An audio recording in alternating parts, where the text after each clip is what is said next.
Welcome to this inspiring video where the late Jim Rohn, renowned motivational speaker, shares his insights on the importance of building a strong character for a life worth living. In this video, Rohn draws upon his years of experience and wisdom to discuss how character is the foundation for success and fulfillment in life. He emphasizes the significance of cultivating virtues like self-discipline, honesty, integrity, and perseverance, and how doing so can help us overcome the challenges that come our way.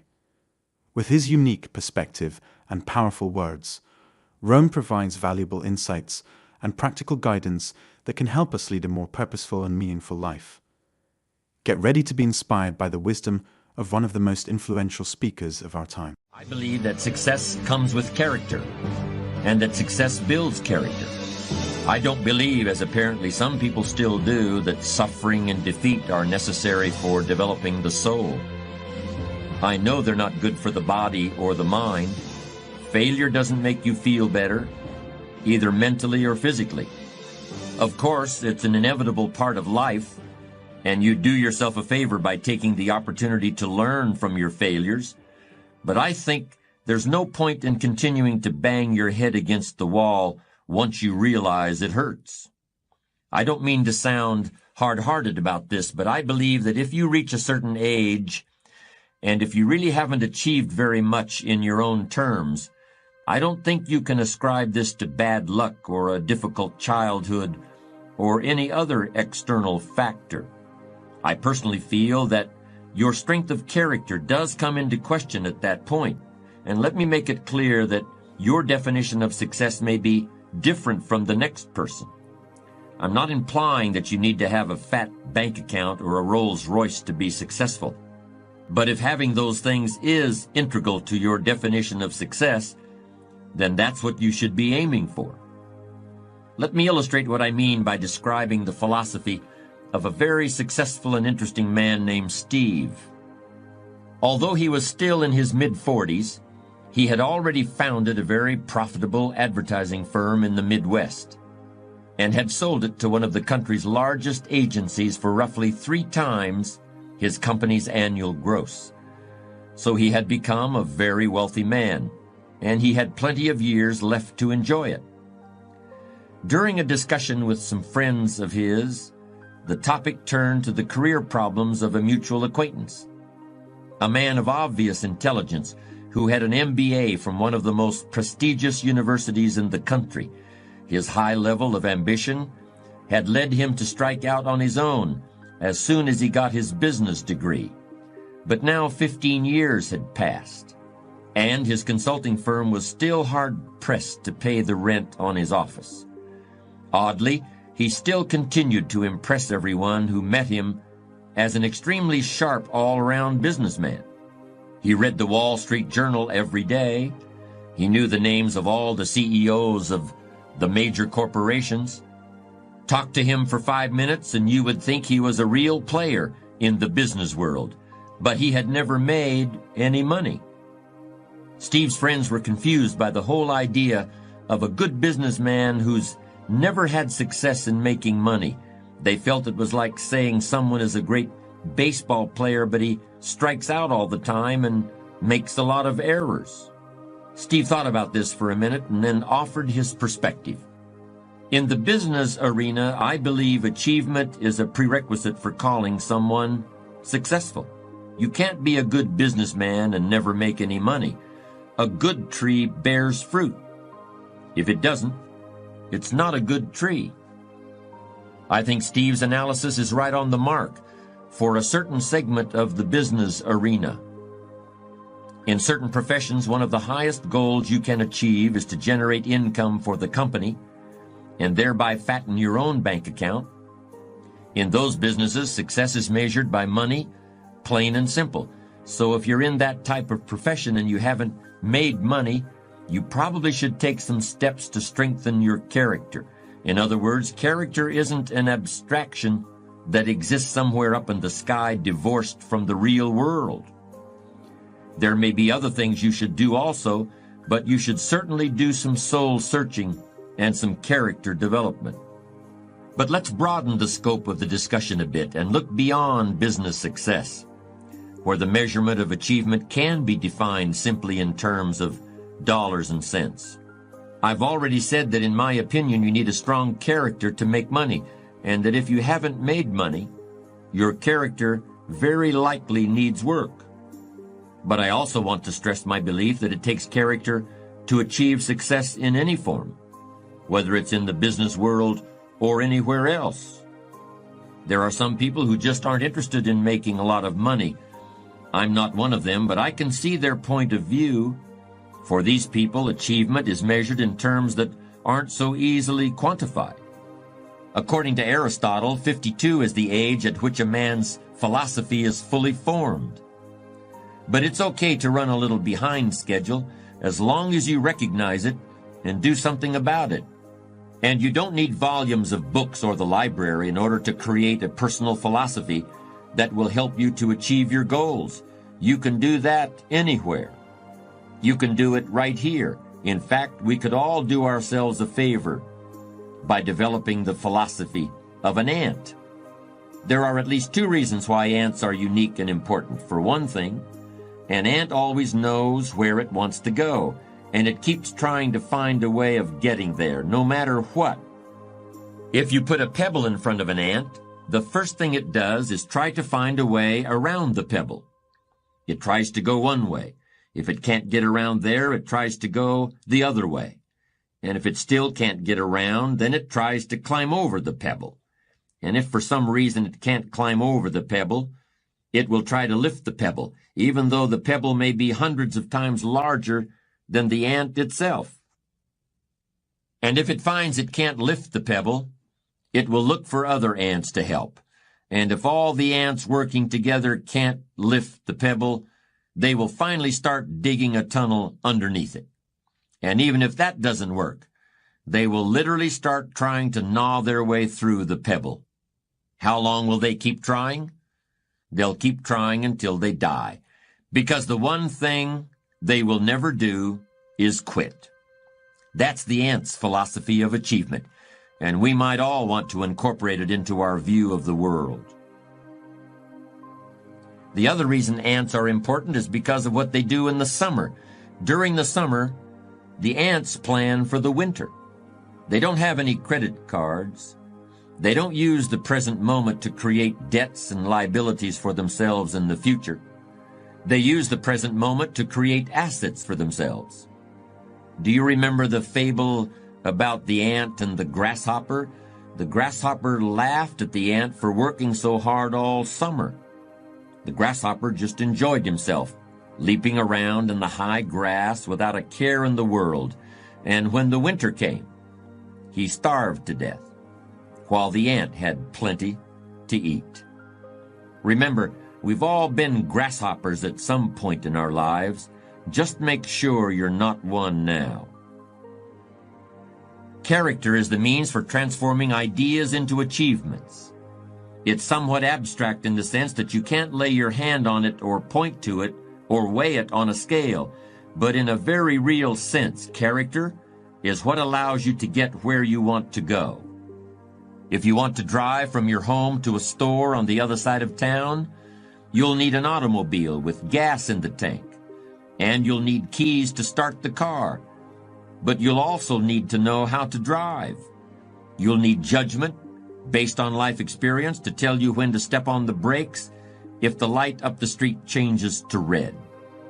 You'll need a true intention to reach your destination so that you don't keep stopping for coffee and a piece of pie every 10 minutes. You'll need to know how much time to allot to the trip so you can get home in time for whatever else you have to do.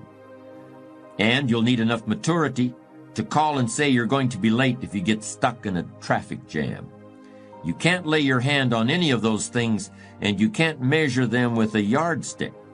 But they're as important to reaching your destination as the car or the gas or the keys to start the engine. They are analogs of character. Let's continue this comparison for another moment or two. There are all sorts of ways to keep track of the condition of a motor vehicle. You can look at the tires to see whether they've worn out their tread. You can look at the odometer to see how long it's been since you've changed oil. and you can turn on a switch and then walk around the car to see if the headlights and the taillights are working properly. There are objective indicators of the condition of your car. Similarly, there are ways of objectively evaluating your achievements. Most people don't take advantage of them as often as they should, but they're available nonetheless. For example, you can put together a financial statement in order to determine your net worth. You can hire an appraiser in order to learn the market value of your house. You can compare where you were 10 years ago to where you are now in order to determine the degree of progress you've made in your life. As I've tried to explain, achievement depends on character in the same way that a successful drive to the grocery store depends on knowing when to apply the brakes and when to step on the gas. But how can you know if your character is in good enough shape to get you where you want to go? To continue the metaphor we've been using, there are ways of discovering whether you still know how to drive without having an accident. I believe there are ways of evaluating the strength of your character that are almost as clear as the depth of tread on a tire or the amount of gasoline in the tank of an automobile. In order to use these techniques for character evaluation, all you need is a commitment to be ruthlessly honest with yourself. At first, that kind of ruthless honesty may include a little bit of pain, but once you accept the fact that character is basic to achievement, you'll gladly pay the price. Just as the gas gauge of a car indicates full and empty, with several demarcations in between, you can learn whether your character has enough fuel to get you to your life's destination. You can learn to tell whether you're on full or empty or somewhere in between. But while a car runs on only one fuel that is indicated by a single gauge, character, in my opinion, can be evaluated by 4 different imaginary gauges. Here's the first one. On the right-hand side of the gauge, corresponding to the letter F for full on a gas gauge, I want you to imagine the letter R, which stands for refusal. And on the left side of that gauge, I want you to imagine the letter C, which stands for complacency. If your character is good and strong, there are certain things that you simply refuse to accept in yourself or in other people. In your work, you refuse to accept anything less than your best effort. That doesn't mean that things will always work out exactly as you hoped and intended, but that's not the point. There will always be variables you can't control, but your effort level should always be maxed out regardless. With your family, your commitment should be just as strong. You should simply refuse to compromise in any area where your family needs and welfare are concerned. And with yourself, in your personal life, you should similarly refuse to accept pettiness or dishonesty or unethical behavior in any form. That's the right-hand side of the first character evaluation gauge. On the left hand is the letter C, which stands for complacency. But it also could be the letters LIS, standing for let it slide, or even WTDA for what's the difference anyway. Ask yourself where you stand on that scale. Do you have enough good, strong refusal to achieve what you want to achieve? If not, it's time to make a pit stop right now. The second character rating gauge has the letter D on the right, and on the left is the letter M. The D stands for decision, and the M stands for maybe. Ask yourself, are you a person who comes to a fork in the road and turns right or left? Or do you stop the car, scratch your chin, and say, well, maybe I'll go this way, and then again, maybe I'll go that way? And in the end, you go nowhere. Think about the big issues that are facing you in your life right now. It could be that you want to leave your job and start a business of your own. It could be that you want to get married. In any case, are you the kind of person who comes to a decision and puts it into action? Or are you someone who says, well, maybe, but then again, maybe not. Now imagine a gauge with a W on one side and an A on the other side. The W should be in bright red or orange, while the A should probably be a dingy green or pale yellow. That's because the W stands for want, as in, I want it now, or I want it real bad, or I want it so much I'll do whatever it takes to get it. The W means you'll go to law school for 5 years at night while working full-time during the day because you want to be a lawyer. The W means you'll get up at 4 o'clock in the morning every day to work on your novel because you want to be a writer. It means you'll travel from one end of the country to the other many times in order to find a doctor who can make your child well. I know people who have done all those things because they wanted something and eventually they got it. The A stands for apathy. That's where you really don't care what happens. And if you really don't care what happens, it's just as well because it certainly isn't going to be anything good. Now we come to the last of our imaginary character gauges. On the right-hand side is the letter P, and that stands for promise. And on the left-hand side is a letter F, and that stands for fear. If you are a person of strong character, you will promise yourself that you will achieve your goals or what? It doesn't matter, because you never consider that possibility. You have made a promise, and you're going to keep it. When you set out to drive to the grocery store, you don't stop at the doorway and think, what will I do if I don't make it? You simply intend to get to the grocery store. You know you're going to get there. You will get there. It's simply assumed. Fear is simply the inability to make a promise to yourself. It kicks in when you start thinking about all the bad things that can happen to you on the way to your destination. And before long you're thinking, wouldn't it be easier just to stay home? Isn't it safer to just stay in bed? Isn't it better to pull the covers up over my head? In this discussion, we've been using the metaphor of going across town in a car. Let me conclude by referring to another little excursion, and it's one that I know for a fact you have already taken. When you were learning how to walk, you made a silent promise to yourself that you were going to do it. It may have been scary at times. You surely stumbled again and again. Tears surely fell from your eyes, but no matter. You didn't even think about that. Each time you fell, you forgot about it as soon as you regained your feet because you had promised yourself you were going to walk across the room, and you did it. How long did it take? Who cares? You did it.